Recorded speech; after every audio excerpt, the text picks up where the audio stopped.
उत्तर प्रदेश के जिला अमरोहा का एक थाना लगता है डिडोली। यहीं का एक गांव लगता है। उस गांव का रहने वाला एक व्यक्ति जो कि परचून की दुकान चलाता है। 30 अप्रैल 2024 को वो रोते हुए बिलखते हुए थाना डिडोली में एसएचओ के पास जाता है और जाकर कहता है कि साहब, मेरी बेटी जिसकी उम्र लगभग 16 साल के आसपास है, वो मेरे लिए खाना बनाकर लेके आ रही थी। लेकिन गांव का ही एक लड़का जिसका नाम कुशल होता है, वो मेरी बेटी को बहला फुसला कर ले गया है। और ये कहते हुए वो फपक फपक कर रोना शुरू कर देता है। पुलिस उसकी बात सुनती है और बात सुनने के बाद आईपीसी की धारा 363 के तहत मुकदमा अपराध संख्या 211 में दर्ज कर लेती है। अब उस लड़की को बरामद करने के लिए पुलिस लगातार कोशिश करने लगती है। चाहे वो उसके लड़के के से जुड़े हुए उसके रिश्तेदार हों, दोस्त हों, या जो भी व्यक्ति होते हैं, उनके पास तक जाती है, उनसे बातचीत करने की कोशिश करती है, साथ ही हिरासत में भी लेती है ताकि उस लड़की को बरामद किया जा सके। लड़की बरामद हो जाएगी, लेकिन 8 मई 2024 तक वो लड़की बरामद नहीं हुई। जिस दिन वो लड़की बरामद होगी, किसी मजिस्ट्रेट के सामने धारा 164 के उसके बयान दर्ज होंगे। और जो बयान दर्ज होंगे, जो भी बयानों में वो लड़की कहेगी, लड़की ने कहा कि मेरा रेप हुआ है, तो उसके रेप की धाराएं जुड़ जाएंगी। यदि ये रेप की बात आती है तो पोक्सो एक्ट भी लग जाएगा। और इस तरह की धाराएं जब लगती हैं तो किसी की भी ज़िंदगी बर्बाद होने के लिए काफ़ी होती हैं, क्योंकि इसमें अधिकतम सज़ा उम्र कैद भी हो सकती है। इसलिए किसी की भी ज़िंदगी बर्बाद हो सकती है। दरअसल आज की जो कहानी मैं आपको सुनाने जा रहा हूँ, इस कहानी को हर उस लड़की को, उस लड़के को सुननी चाहिए जिनको प्यार हो जाता है। हर उस माँ बाप को सुननी चाहिए जिनके घर में बेटी भी हैं, बेटी भी हैं।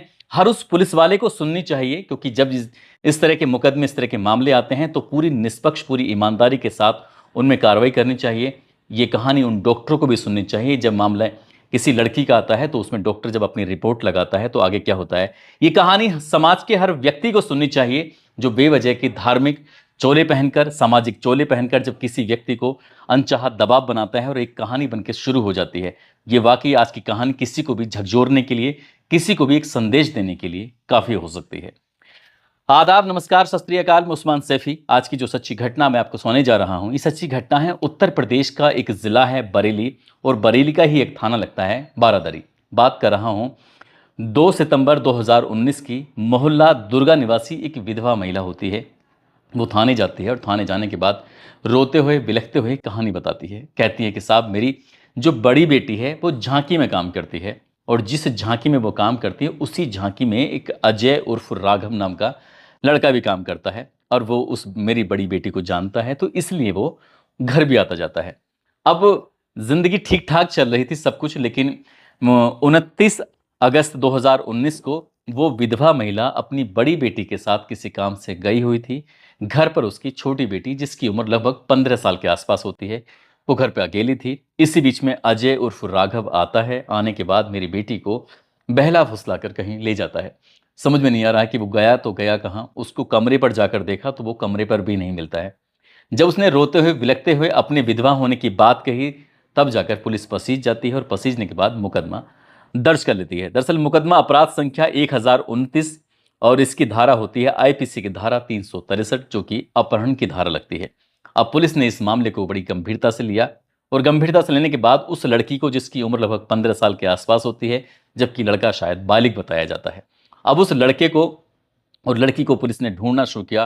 कई दिनों की कड़ी मशक्कत के बाद जब पुलिस ने इधर उधर चारों तरफ दबाव बनाया, साथ ही उसके दोस्तों से, उसके परिवार से, उसके रिश्तेदारों से, जहां जहां तक उसकी पहुंच थी, वहां वहां तक पुलिस ने तलाश करना जब शुरू किया, आखिरकार अजय भी और वो 15 साल की लड़की भी, पुलिस उसको बरामद कर लेती है। लड़के को हवालात में डाल दिया जाता है और लड़की के किसी मजिस्ट्रेट के सामने 164 के बयान दर्ज कराए जाते हैं। और जब बयान दर्ज कराए जा रहे थे तो लड़की ने एक कहानी सुनाई। उसने कहा कि साहब, मुझे ये दिल्ली लेके गया था, इसने नशीला पदार्थ खिलाया और उसके बाद उसने मेरा रेप किया। मैंने विरोध भी किया तो इसने मुझे मारा पीटा, साथ ही उसने मेरे हाथ पैर बांध लिए, और जब इसका मन करता था तब ये ऐसे ही गंदा और घिनौना कृत्य करता था।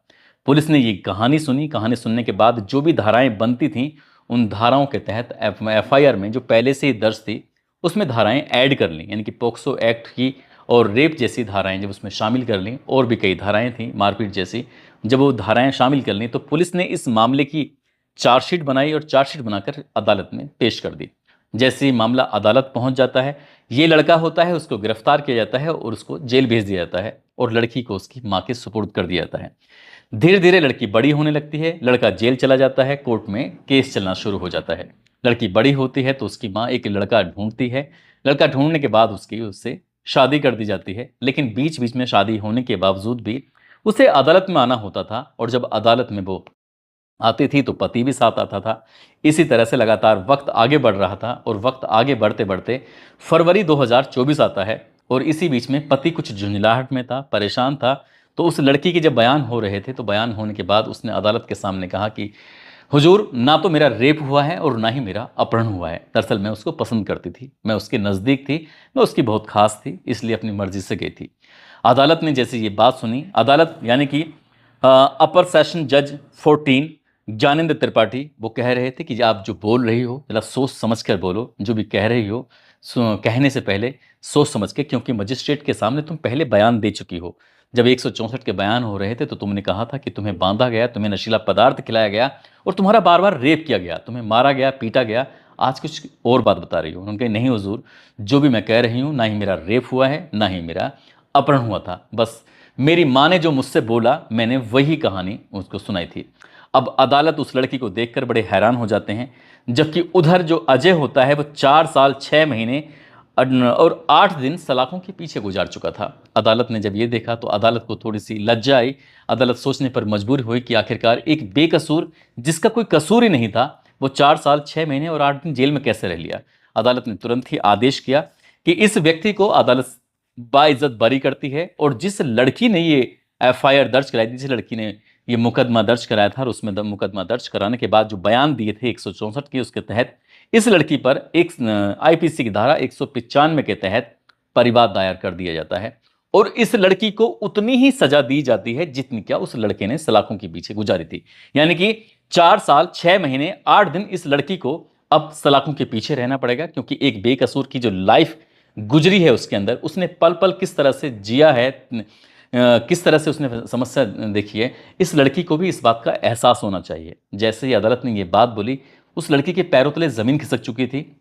जो उसका पति था, यानी कि जिससे उसकी शादी हो चुकी थी, वो समझ नहीं पा रहा था कि आखिरकार क्या हो गया, क्योंकि 1653 दिन अब इस लड़की को सलाखों के पीछे रहना पड़ेगा। अदालत यहाँ पर शांत नहीं होती है, बल्कि ये कहती है कि इस लड़की को उस लड़के के लिए जिसको इसने झूठे मुकदमे में फंसाया, जेल भिजवाया, जिसकी लाइफ खराब कर दी, अगर वो बाहर होता, एक सामान्य जिंदगी जी रहा होता, तो 2,88,822 रुपये कमा लेता। इसलिए इस लड़की को उस लड़के के लिए 2,88,822 रुपये भी अदा करने होंगे। यदि ये लड़की इन पैसों को नहीं दे पाई तो 6 महीने की सजा और इसे सलाखों के पीछे गुजारनी होगी। बस ये कहानी थी, और ये कहानी अखबारों के माध्यम से, सोशल मीडिया के माध्यम से लोगों को पहुंच जाती है, और उसके बाद फिर लोगों ने इस कहानी को शेयर करना शुरू कर दिया। जो ज्ञानेंद्र त्रिपाठी होते हैं जज साहब, उनकी लगातार तारीफ होने लगती है, और फिर लोगों ने ये दावा भी करना शुरू कर दिया कि संभवतः भारत के इतिहास की ये पहली ऐसी घटना है जब किसी लड़की को इस तरह के मुकदमे में जेल भेजा गया हो। लड़की जेल चली जाती है, और फिर अखबारों में लिखना शुरू कर दिया कि बरेली शहर के अंदर, बरेली जिले के अंदर लगभग 5,000 ऐसे मुकदमे दर्ज हैं जिसमें अपराध की जो धाराएं लगी थी वो बलात्कार जैसी धाराएं लगी हुई थी। अब बलात्कार के 5,000 मुकदमे सिर्फ बरेली में हैं, तो अगर हम पूरे देश की बात करें तो ऐसे लाखों करोड़ों की संख्या में मुकदमे होंगे। ऐसी न जाने कितनी ऐसी लड़कियां होंगी जिन्हें 14, 15, 16 साल की उम्र में किसी से भी प्यार हो जाता है, लेकिन वो सोचते नहीं हैं कि शायद माँ बाप को ये प्यार मंजूर नहीं होगा। लड़कों को भी प्यार हो जाता है, शायद उन्हें भी नहीं मालूम होगा कि धाराएं क्या कहती हैं, कानून क्या कहता है कि 18 साल से पहले किसी लड़की को अगर टच भी किया जाता है तो उसमें मुकदमा दर्ज हो जाता है।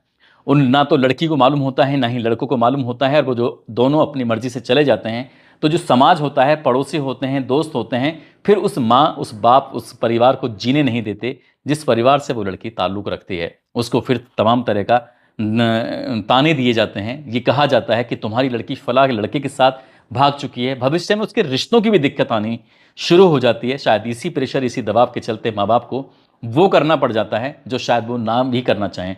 कई बार होता क्या है कि हिंदू लड़की किसी मुस्लिम लड़के के साथ चली जाती है, और मुस्लिम लड़की किसी हिंदू के साथ चली जाती है, तो इसको लेकर वो कुछ और भी ज़्यादा बदनामी का मामला हो जाता है। और यही कारण है कि कई लोग इतने गुस्से में आ जाते हैं कि अपनों को ही, जिनको गोद में खिलाया होता है, जिनको दूध पिलाया होता है, उनका ही कत्ल कर देते हैं, मार देते हैं। उन्हें लगता है कि शायद इससे हमारी बहुत बड़ी बेइज्जती हुई है। लेकिन जज ज्ञानेंद्र त्रिपाठी ने समाज को ये संदेश देने की कोशिश की है कि भविष्य में अगर कोई व्यक्ति या कोई लड़की किसी के खिलाफ झूठा मुकदमा में कुछ ऐसी धाराएं लिखवाती है कि उसके साथ रेप हुआ है, उसके साथ ज़बरदस्ती हुई है, तो हो सकता है कि उसको भी उतनी ही सज़ा मिल जाए जितने कि किसी बेकसूर को सलाखों के पीछे गुजारनी पड़ी थी। दोस्तों, इस पूरे घटनाक्रम को सुनाने का उद्देश्य किसी को परेशान करना नहीं है, किसी का दिल दुखाना नहीं है, बल्कि आपको जागरूक करना है, आपको सचेत करना है कि अगर ज्ञानेंद्र त्रिपाठी जैसे जज अदालत में बैठकर इस तरह की सुनवाई करें, तो मैं कहता हूं कि 5,000 मुकदमे जो बरेली के ज़िले में चल रहे हैं, 5,000 की बात तो आप छोड़िए, 5 मुकदमे भी सही से अगर लिख दी जाएँ तो बहुत बड़ी बात होगी। कई बार ऐसे फर्जी मुकदमों की वजह से जो सचमुच की पीड़िताएँ होती हैं, सचमुच के परेशान लोग होते हैं, उनकी कभी मदद नहीं हो पाती। शायद यही संदेश देने के लिए जज ज्ञानेंद्र त्रिपाठी ने ये कदम उठाया था। दोस्तों, सैल्यूट करता हूँ मैं उन्हें कि उन्होंने वाक़ई बहुत अच्छा कदम उठाया है, और ऐसे ही अगर 2-4 और मामलों में केस में सज़ा हो जाए तो शायद कोई किसी के खिलाफ इस तरह से मुकदमा दर्ज कराने से पहले 1000 बार सोचेगा। आज जाते-जाते लालू हैं, आज ये चंदौली के रहने वाले हैं, इनकी आज शादी की सालगिरह है। उनको शादी की सालगिरह की बहुत-बहुत मुबारकबाद, बहुत-बहुत शुभकामनाएँ। साथ ही शहवान मलिक, जमशेद खान, अखिलेश मेहता, प्रीति, वीरेंद्र, मंगल राठी, आशिक हुसैन, मोहन पटेल, इमरान खान, प्रेम कुमार, मंजू पांडे, जावेद खान, पंकज गुप्ता, मोहम्मद शौकीन मलिक, आनंद प्रताप सिंह, शहबाज और गुरप्रीत सिंह, इन लोगों ने नाम लेने की अपील की थी। आप सब लोग अपना ख्याल रखें, सुरक्षित रहें। जय हिंद, जय भारत।